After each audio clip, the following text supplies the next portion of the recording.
right, welcome back to the Pro-Pilot Playbook podcast. We've got another episode here today. We're going to be talking about medical factors, medical certificates. This episode would probably be good for someone just starting out, just kicking the tires of whether or not they want to get into their aviation career, and they have some questions about, something as simple as, well, I wear glasses. Right. Can I be a pilot? Yeah. That type of thing. Right. Yeah. There's a lot of misconception on this topic, and that's why we wanted to. It's one of the first podcasts we've made here at the Pro-Pilot Playbook is to alleviate any concerns that what you have. There is a medical test required for pilots, and depending on your age, you have to pass it. And depending on your age, what I was going to say is, depending on your age, it could be as often as every 6 months, or not as little as every 5 years. Yeah, 5 yeah, years. Yeah. So, but my name's Sean. Yeah. And I'm a corporate pilot. I've been in this business for 25 years. And I'm Mike, and I've been doing it about 25 years also, and I'm a corporate pilot also.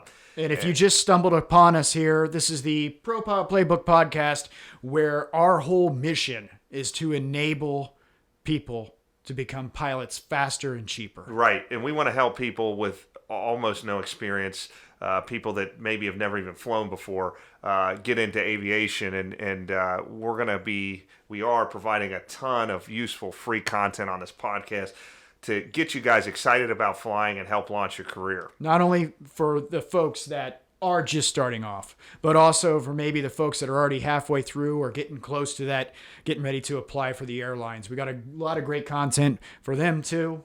Right. Resume, prep, and how to handle the interview, all that kind of stuff as well. Right. And if you haven't been there, check out our website, thepropilotplaybook.com.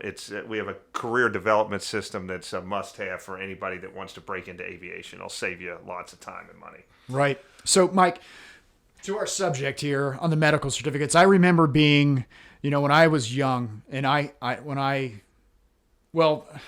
when you start looking at what people think a pilot is, right? People immediately jump to that fighter pilot looking guy, right. The perfect human specimen. That's right. That's right. And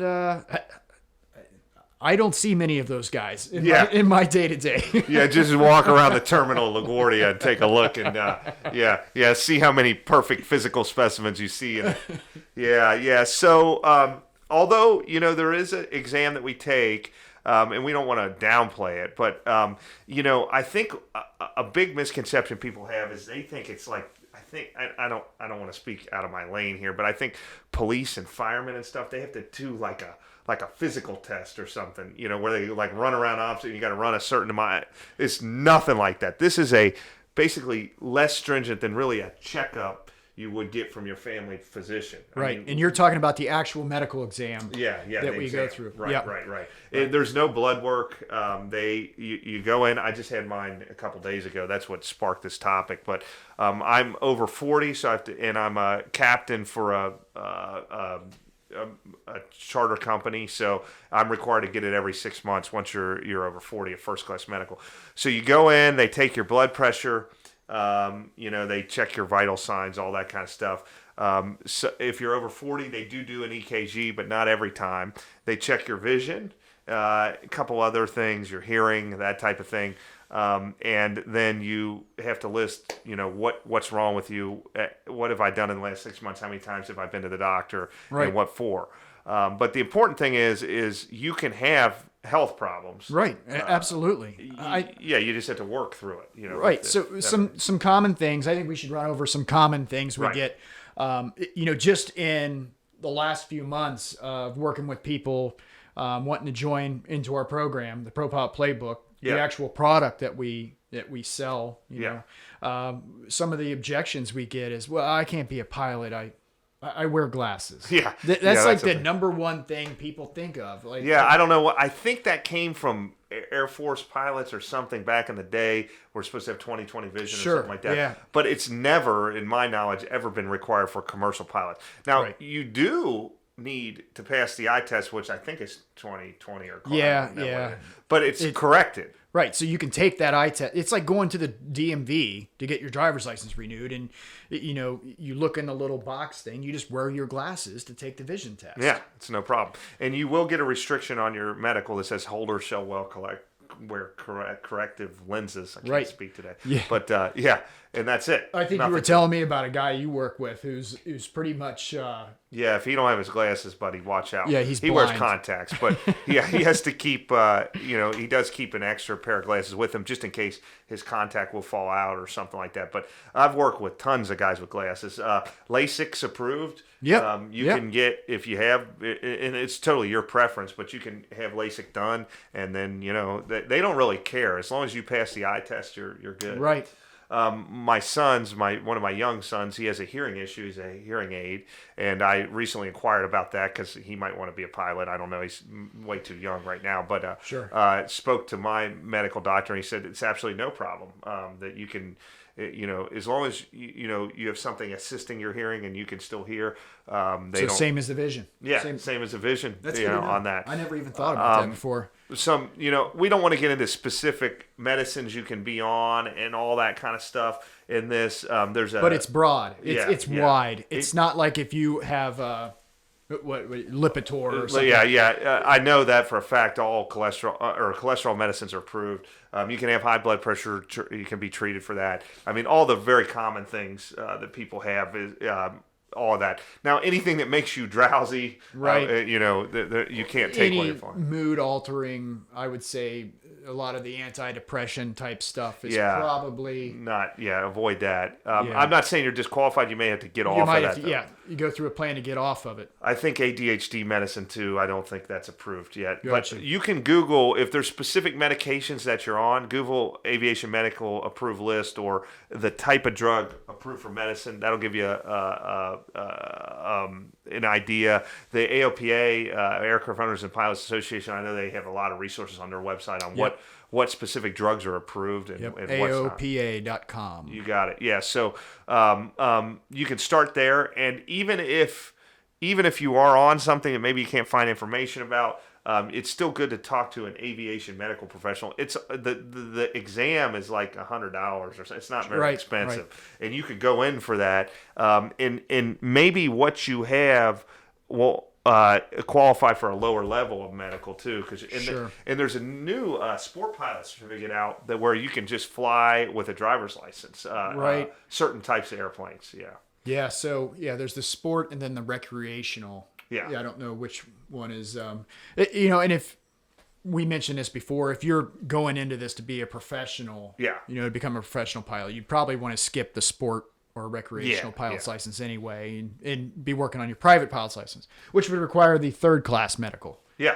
And it's on par with a physical you used to get in high school before you could play sports. Yeah. That's very similar. That's what it's like. It's like $100 and then it's good. If you're under 40, it's good for 5 years. It takes 10 minutes. Yep. Yeah. Real easy. What's another objection people have, can't be a pilot because they think this or that? Overweight. Yeah. We all can lose a few pounds every now and again, Sure.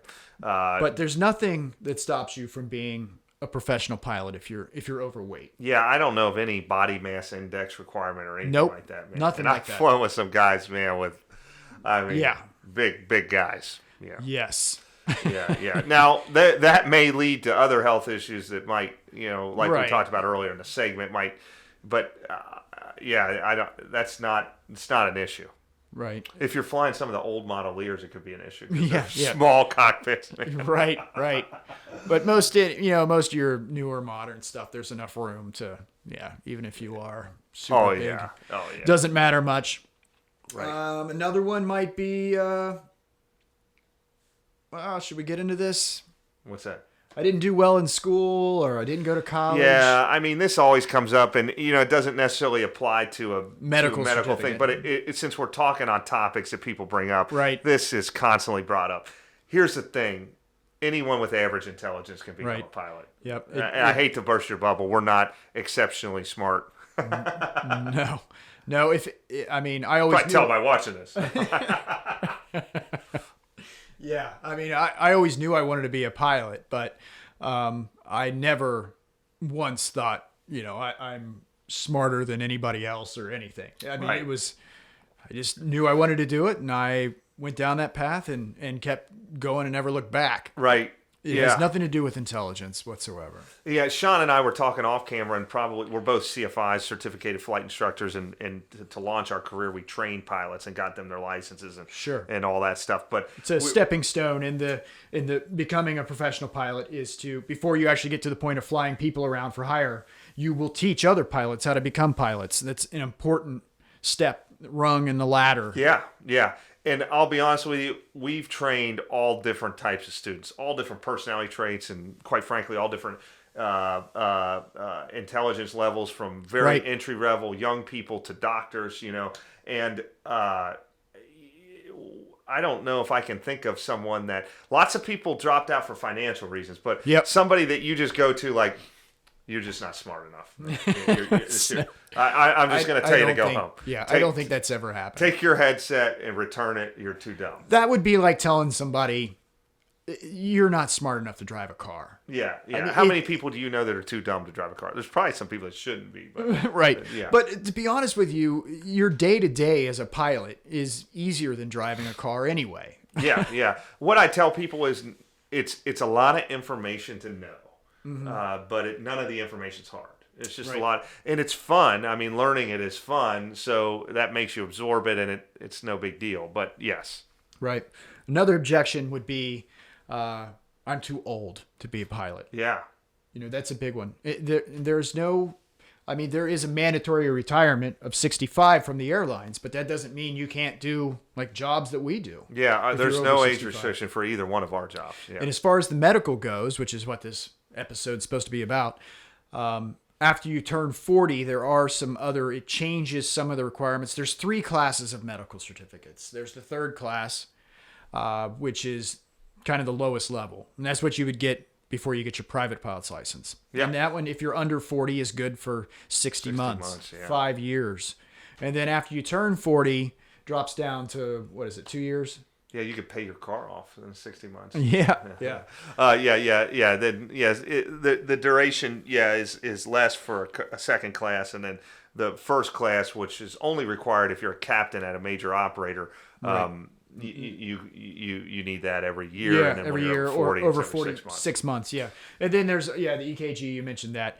But yeah, so I forgot how I got down this path. But age. So the only real loopholes or the hurdles are after you turn 40 as far as the medical certificates go. Yeah. But it just changes the duration of the certificate. The exam's the same except for the EKG thing, which is really nothing. You just lay there Yeah. and a machine beeps. I remember I had a doctor as a student, a family doctor, and he was asking me, when's the last time you were in for a checkup? And I go, I get my aviation medical. get my I medical go exam right. every year or whatever. To get my, he's like, no, I don't mean that. You need to go in for like a real checkup. You need to go see an actual, yeah. Something. I thought that was kind of funny. Because that's the level here. They're just trying to weed out obvious issues. Yeah. It's not a perfect human specimen hunt. Right. Yeah. So anybody can do this. And the age thing, leaving the medical stuff aside, you can still pursue being a professional pilot well into your 40s or maybe even your 50s, really. Right. 60s. Yeah, it doesn't matter. Yeah. Age is not really a factor. Yep. Yeah, so hopefully this it was very helpful for you. Check out our website, Pro-Pilot Playbook.com, and we'd love to help you launch your career. If you got any questions, you can email us at podcast@ProPilotPlaybook.com. And see you next episode. Yep, thanks.